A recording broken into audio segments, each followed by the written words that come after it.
ઇન્દ્ર ગયો મહાદેવજી પાસે, ત્યારે મહાદેવજીએ કહ્યું ચિંતા ન કર, હું મારા બાળકને દર્શન આપું છું. પણ મહાદેવજી છે ને કસોટી તો કરે. ઇન્દ્રનું રૂપ લઈને મહાદેવજી ગયા અને ઉપમન્યુને કહ્યું ઉપમન્યુ માગો, હું દેવરાજ ઇન્દ્ર છું, આપને વરદાન આપવા માટે આવ્યો છું. ઉપમન્યુ કહે છે કે એ ઇન્દ્ર, હું તો મહાદેવનો ભક્ત છું. હું કોનો ભક્ત છું? મહાદેવનો ભક્ત છું. મારી માતાએ મહાદેવ પાસે વરદાન માંગવાનું મને કહ્યું છે.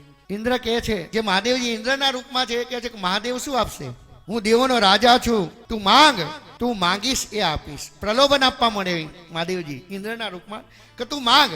કસોટી કરે છે, કારણ કે આ શેના માટે આવ્યો છે? માએ એમ કહ્યું કે નિર્ધનતા દૂર થાય. તો મહાદેવજી કહે છે તું માંગ, તું માંગ એ તૈયાર છું. ઉપમન્યુ ઇન્દ્રના સામે દ્રષ્ટિએ નથી કરતા, ઇન્દ્રના સામે દ્રષ્ટિ આપી નથી. પછી અંતે ઇન્દ્રના રૂપમાં રહેલા મહાદેવજી કહે છે કે હું તને દુનિયાભરનો ખજાનો આપી દઉં. બોલ. ઉપમન્યુ કહે છે કે ઇન્દ્ર, હે દેવરાજ, તમે જતા રહો. હું કોનો ભક્ત છું? મહાદેવનો. અને હવે તમે નહીં જાઓ ને તો હું મારા કમંડરમાંથી જળની અંજલિ લઈને છાટીશ ને તો તમે ઇન્દ્ર છો ને તો એ બળીને ભસ્મ થઈ જશો. બોલો, હવે કેટલી તપની તાકાત કહેવાય. ત્યારે મહાદેવજી જ્યાં પેલી આવું કહ્યું અને જ્યાં અંજલિ છાંટવા જાય ત્યાં મહાદેવજી પ્રગટ થયા. બોલો રામેશ્વર મહાદેવ કી જય.